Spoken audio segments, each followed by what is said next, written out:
Esse bolo é pra você, de M&M pra vocês. Feliz Dia das Crianças.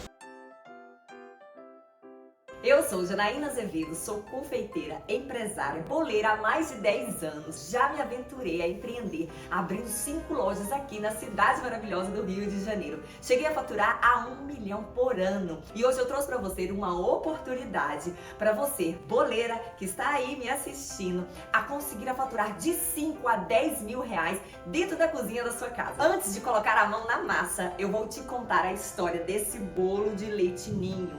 O bolo de leite ninho nasceu na tendência de reinventar receitas com produtos de marcas famosas. Isso acabou virando um verdadeiro fenômeno na cozinha brasileira. Então, antes da gente começar, vamos aos materiais. Vamos organizar todos os materiais para a gente iniciar a nossa produção do nosso bolo de leite ninho divertido. Para você fazer um delicioso bolo caseiro, primeiro tenha em mãos os utensílios básico que não pode faltar aí na sua cozinha. Primeiro deles é a balança. Isso mesmo, a balança é fundamental. Na precificação do seu bolo, você vai precisar saber todos os gastos que você conseguiu fazer aí no seu bolo. Outra coisa importante que a balança nos entrega é a precisão da nossa receita. O seu cliente vai ter exatidão naquilo que você está entregando, porque a sua balança vai pesar todos os seus ingredientes e o resultado do seu bolo vai ser o mesmo sempre. Outro utensílio importante que não pode faltar é a peneira. A peneira, principalmente para peneirar as farinhas, o chocolate, ela é fundamental. Até mesmo o fermento químico, que é necessário na hora de você fazer aquela mistura do seu bolo caseiro. Tudo tem que estar peneirado para tirar os grumos que às vezes forma ali dentro da sacola, ali estocado no supermercado. Outro utensílio básico é o fouet. O fouet vai nos ajudar a misturar a nossa massa, incorporando ar dentro da massa. Isso ajuda também na textura do seu bolo. Então, um fouet pode começar com um fouet mais simples e depois investe aí no fouet profissional, que você vai precisar muito dele. Outro item básico também e essencial é a nossa espátula de silicone. Gente, já não se usa mais aquela colher de pau da vovó, viu? Além de não ter higiene muito ali na madeira, pode estar com o longo do tempo acumulando fungos. A espátula de silicone, ela consegue raspar bem todas as bordas, o restinho de massa que fica ali na bacia. Então tenha sempre uma espátula de silicone aí para te auxiliar. Outra coisa é uma bacia. Não precisa ser essa de vidro, pode ser uma bacia de plástico mesmo, tá? Para você misturar a emulsão, né, do bolo com a farinha aí para você finalizar o seu bolo caseiro. Outro item que eu também julgo importante é as nossas colheres dosadoras, gente, porque quando fala assim, coloque uma colher de chá. Depende, né, gente? Porque a colher de chá da vovó era como? Era bem cheia, então aqui vai te dar uma precisão. Apesar de que a balança já faz também esse serviço. Agora tenha atenção, todas as vezes que você verificar nas receitas que tem medida de colher e de xícara, principalmente a xícara, verifica se a xícara que está sendo utilizada é a xícara de 200 ml ou é a xícara de 220 ml. Por exemplo, esses dosadores aqui em xícara, a medida é de 220 ml. Então é muito diferente desta xícara aqui. Tenha sempre atenção neste ponto, porque isso pode causar alteração aí na sua receita. O primeiro passo para você ter um resultado maravilhoso do seu bolo caseiro é preparar todos os materiais que você vai utilizar. E o segundo passo é separar todos os ingredientes, porque se você começa a fazer a sua receita e no meio do caminho você observa que está faltando um item e você perde tempo, perde dinheiro e a sua receita não vai dar certo. Então sempre, em primeiro lugar, separa todos os ingredientes, a quantidade necessária para você fazer o seu bolo caseiro e depois você começa realmente aí botar a mão na massa, colocando tudo para bater e para mexer. Tenho certeza que o resultado final do seu bolo vai ser uma delícia. Mas atenção, lembra também de aquecer o seu forno 180 graus. Observa a temperatura do seu forno, se ele realmente está te entregando essa temperatura. Forno a gás e forno elétrico tem diferença de tempo de aquecimento. Outro passo também para o seu bolo ficar delicioso é você tirar o bolo na hora certa. O bolo bem assado de forma correta, já dourado por cima e já soltando da forma, está ideal para você retirá-lo do seu forno. E com isso, o seu bolo vai estar prontinho e maravilhoso. Então, não se esqueça, primeiro momento, separar todos os ingredientes. Vamos bater esse bolo aqui no nosso liquidificador. Primeiro passo é começar com os líquidos. A gente vai bater os ovos. Vamos colocar também o óleo. Depois, o nosso iogurte natural. Vamos colocar aqui também o nosso leite em pó e o nosso açúcar. Vamos bater toda essa emulsão até ficar bem consistente, bem misturadinho e dissolver todo o açúcar.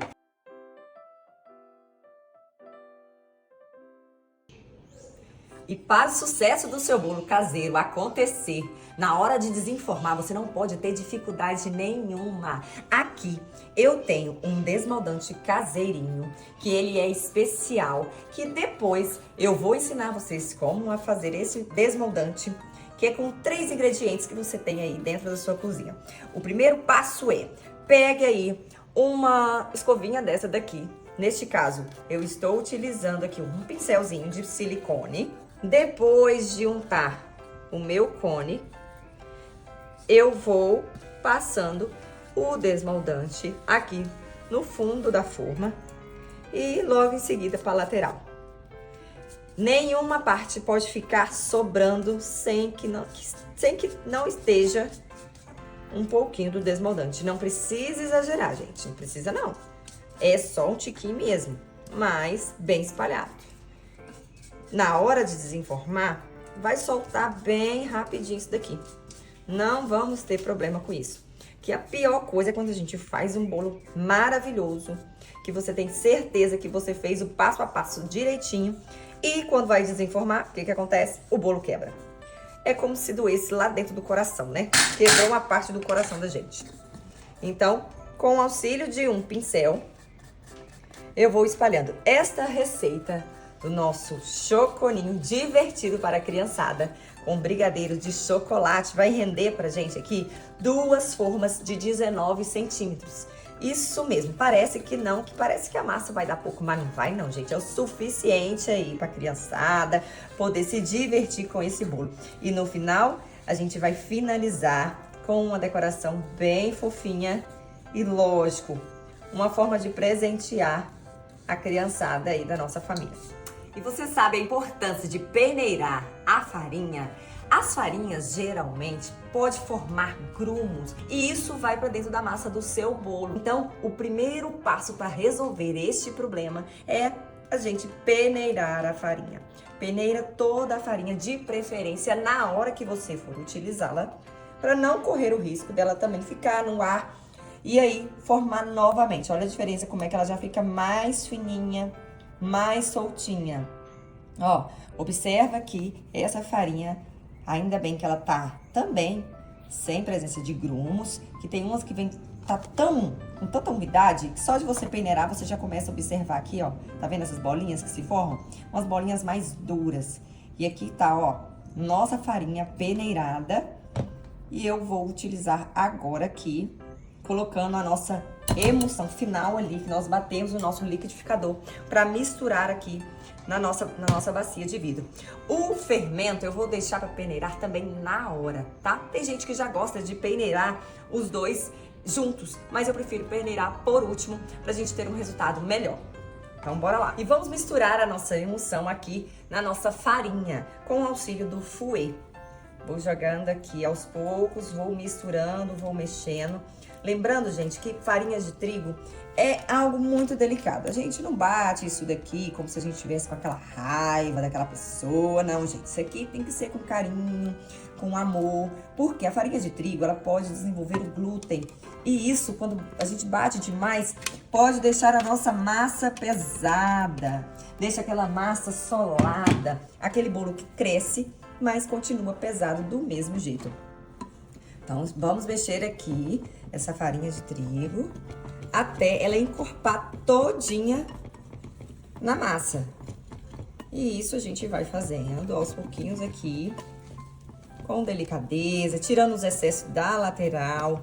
Se precisar, use aí a sua espátula de silicone para puxar aí aquelas partes da farinha que fica grudadinha. Então, Vamos continuar. Misturou tudo. Que ó, veja bem que aqui já está tudo misturado. Chegou a vez do nosso fermento também, que eu vou peneirar. Minha amiga boleira, algo muito importante que não podemos deixar de falar é sobre fornos. Isso é algo fundamental para você ter a ideia e conhecer exatamente como funcionam os seus fornos. Vou te contar uma história minha, da minha experiência. Hoje eu possuo 6 fornos e cada um funciona de um jeito. Consegui descobrir como funciona o meu bolo da pior forma, na prática, perdendo receitas, estragando os meus bolos. Hoje eu consigo dominá-los de forma bem segura. Isso quer dizer o quê? Cada forno tem sua forma de trabalhar, mesmo sendo da mesma marca. Atenção, se o seu forno é a gás ou se o seu forno é elétrico, o funcionamento dele é muito diferente. Primeiro passo, conheça aí os locais de aquecimento do seu forno. Isso vai te ajudar a assar o seu bolo de forma correta, não deixando o bolo em um lado mais escuro do que o outro, um lado menos assado do que o outro. E esses pontos de aquecimento, tem forno que a parte de trás ela aquece menos do que a parte de frente. Tem fornos que já conseguem ser bem uniformes. Então, atenção! Primeira coisa para começar a assar o seu bolo é aquecer o seu forno pelo menos a 180 graus. Isso pode variar se o seu forno também for um forno elétrico, que você pode começar a aquecer com uma temperatura um pouco menor. Como eu sei que o meu bolo já está prontinho para ser retirado do forno? Atenção nestes pontos aqui. Não é somente quando o bolo começa a cheirar. O cheirinho de bolo dentro de casa é bom demais a conta, né? Mas não é por aí, tá? Isso é só um sinal de que o seu bolo está chegando no fim de ser e próximo de ser retirado do forno. Então, bora lá. Aqui nós temos o nosso bolo, que ele já está totalmente assado. Primeiro passo, você tem que ter atenção antes de colocar o seu bolo. Se ele foi feito corretamente, se você colocou na temperatura certa do seu forno, contabilizou aí mais ou menos o tempo de assado dele, é já um sinal que você tem que ficar em alerta. Esta receita aqui, ela assa muito mais rápido. Em média, um bolo caseiro assa de 35 a 40 minutos aqui no meu forno a gás. Mas essa daqui, no máximo 30 a 35 minutos. Ela já está ok, já está prontinha. E como eu sei? Olha aqui, o bolo ele vai estar totalmente dourado.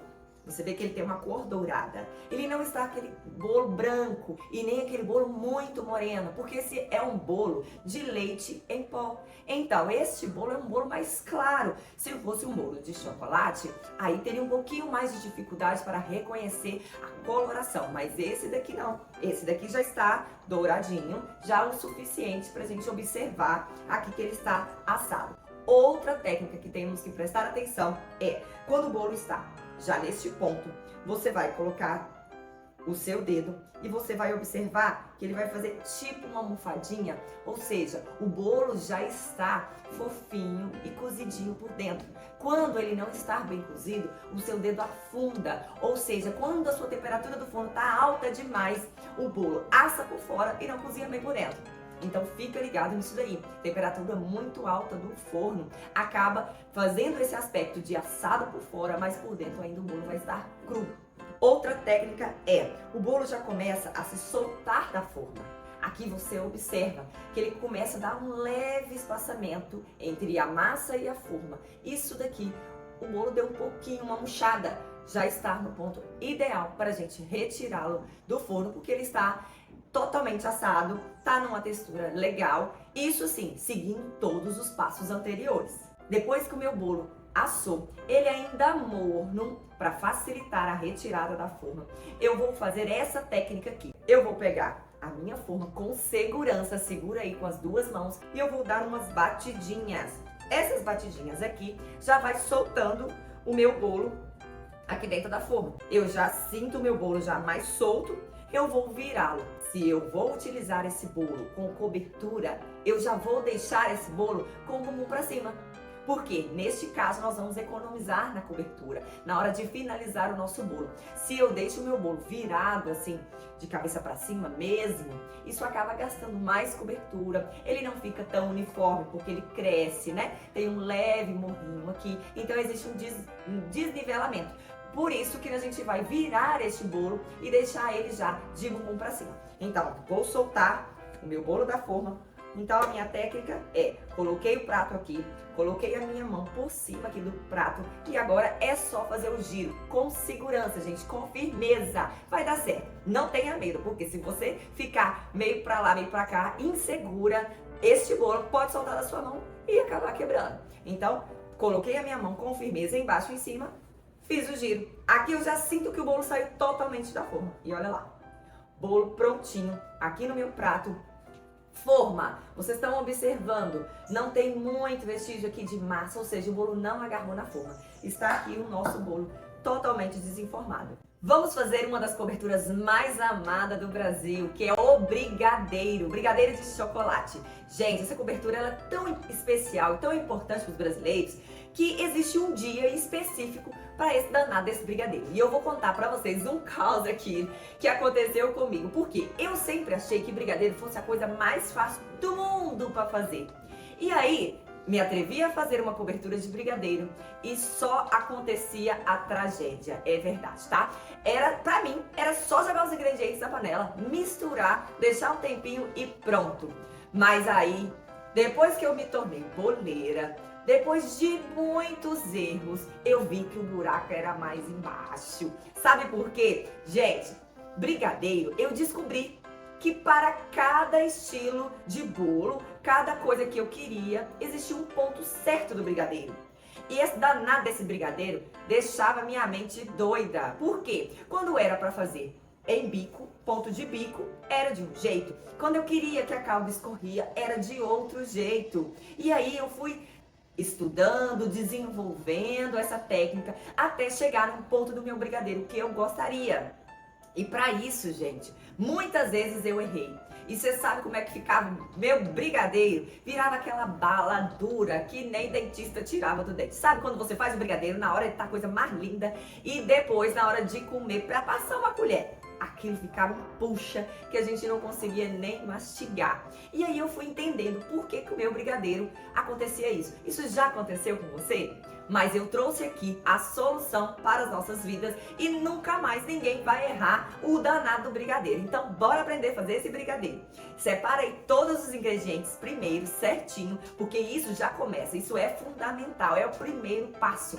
A gente colocar os ingredientes na quantidade certa. E isso eu não fazia, tá? Depois que eu fui descobrir. Antes de começar, vamos separar todos os ingredientes primeiro, para não correr o risco de não ter nenhum dos ingredientes e o nosso brigadeiro ficar errado. Então, vamos lá. Aqui nós vamos utilizar o nosso cacau 50%.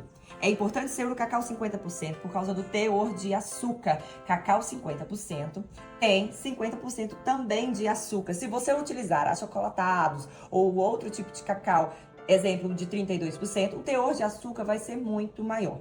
Vamos utilizar também 30 gramas de manteiga. Essa gordura é muito importante na textura do nosso brigadeiro. Outra gordura que vai também auxiliar na textura é a gordura do nosso creme de leite. Vamos escolher um creme de leite de qualidade também, para esse brigadeiro ficar delicioso. E aqui o nosso leite condensado. Também um dos ingredientes principais do nosso brigadeiro. Se você escolher um leite condensado muito ralinho, aquele muito baratinho, acaba que o sabor não é tão legal e a textura do seu brigadeiro também não vai ficar tão boa, viu? Então vamos pegar todos esses ingredientes aqui, nós vamos misturar. E uma forma prática de misturar todos de forma bem uniforme é batendo todos no liquidificador. Então vou jogar todos esses ingredientes no liquidificador, inicialmente dar uma leve batida e depois vamos colocar na panela. Vou começar aqui com o creme de leite, vou colocar também o nosso leite condensado, a manteiga e por último aqui o nosso cacau. Com o auxílio da espátula eu vou tirando os excessos da lateral, porque o que eu quero aqui é realmente misturar todos os ingredientes. Então, se ficou um pouquinho de manteiga grudada ou creme de leite, leite condensado, dá uma leve misturada aí, tira os excessos da lateral e volta a bater. Como nosso objetivo é só misturar os ingredientes, não é fazer uma vitamina, então já está ok aqui, ó. Vou tudo para a panela para começar a mexer esse brigadeiro. Ainda com fogo desligado, transferir todo o conteúdo aqui para nossa panela. O importante, gente, é vocês terem aí uma panela específica para fazer os seus doces. Uma panela que seja mais grossa, com fundo mais grosso, para não queimar com facilidade. E o brigadeiro, a gente coloca ele na temperatura média, nem muito alta, nem muito baixa. E assim a gente consegue misturar e mexer aqui direitinho, sem nenhum problema. Tirei todo o excesso aqui, todo o conteúdo aqui do liquidificador. Estou utilizando aqui o meu fogo na temperatura média, porque se eu coloco uma temperatura muito alta, ele começa a queimar no fundo da panela. E a panela tem que ser uma panela mais grossa. Se você utiliza uma panela muito fininha, esse brigadeiro começa a agarrar, começa, como se diz lá em Minas, começa a pegar aí no fundo da sua panela. E aí o trem não fica bom, não. Então, já aqui finalizando, ó, eu faço assim, o caminho se fecha bem rápido. É um dos testes que a gente faz. Mas para este ponto que eu quero, já está ótima a minha cobertura. Já vou desligar e em seguida vou colocar aqui numa vasilha para ele esfriar um pouquinho, porque eu tenho que usar morna, não pelande quente, que também acaba escorrendo muito rápido no bolo e não vai dar o efeito que eu quero. Vamos colocar a cobertura no nosso bolo. E como eu disse, o importante é você utilizar essa cobertura ainda morna. Por que que nós não vamos mandar essa cobertura para o nosso cliente jogar no nosso bolo? Porque o seu cliente nunca vai fazer como você. Ou seja, você vai mandar aquela quantidade suficiente para cobrir aqui a parte superior do seu bolo. Você consegue fazer isso lindamente, escorrendo toda a cobertura. E o seu cliente, na hora de fazer, vai fazer como? Ele acaba jogando aquilo ali sem técnica nenhuma. O seu bolo não vai ficar com uma aparência tão bonita. E ainda o pior, ele vai querer ainda tirar uma foto e te marcar. E você, olhando do outro lado, vai pensar, meu Deus, que bolo é esse? Então, você mesma já manda o seu bolo já com a cobertura por cima. E vamos deixar para a criançada brincar e abusar aqui com o bolo na hora de jogar somente o M&M e o Chocobol. Combinado? Então, bora lá. Vou começar a jogar em cima do bolo com muita delicadeza, porque daqui a pouco a gente vai fazer uma gotinha aqui. E aqui, ó, com a ponta da colher, eu já começo a puxar a minha cobertura para ela começar a escorrer. Tá vendo? Olha aqui como é que ela escorre e já faz aquela gota. Isso aqui numa foto, gente, é hora de você fazer um vídeo aí, postar nas suas redes sociais, mostrar pro seu cliente essa delícia de cobertura escorrendo do bolo. Isso daqui chama muita atenção e dá água na boca, viu? Inclusive, já me deu vontade já de comer esse bolo, viu? Bolo de leite ninho com cobertura de chocolate. E aqui, nossa cobertura de brigadeiro, no ponto de escorrer. Tá vendo? Com a ponta da colher, eu vou empurrando e vou espalhando. Observa bem. Eu estou usando a minha cobertura ainda morninha, com a pontinha, vou fazendo as gotinhas. Espalho bem e assim eu aproveito. E aí, meu bolo vai finalizando e vai ficar um bolo maravilhoso aí para postar, para fazer vídeo e para deixar o seu cliente com água na boca, tá bom? Então, aqui, finalizado o nosso bolinho. Vamos completar até chegar nos 70 gramas? Que é o suficiente aqui para deixar o nosso bolo gostoso e bonito também. Vou tampar o meu bolo. Aqui eu tenho 90 centímetros de fita de cetim. Vou colocar aqui esse M&M que eu já coloquei com um lacinho. E aí, a gente corta o excesso da fita. E agora, com a segunda fita de cetim, que também tem aqui 90 centímetros, vou fazer o segundo lacinho aqui. Um nozinho aqui para segurar também, para na hora do transporte, esse saquinho não cair. Cortei o excesso. Pronto, a nossa embalagem atrativa, divertida aqui para a criançada.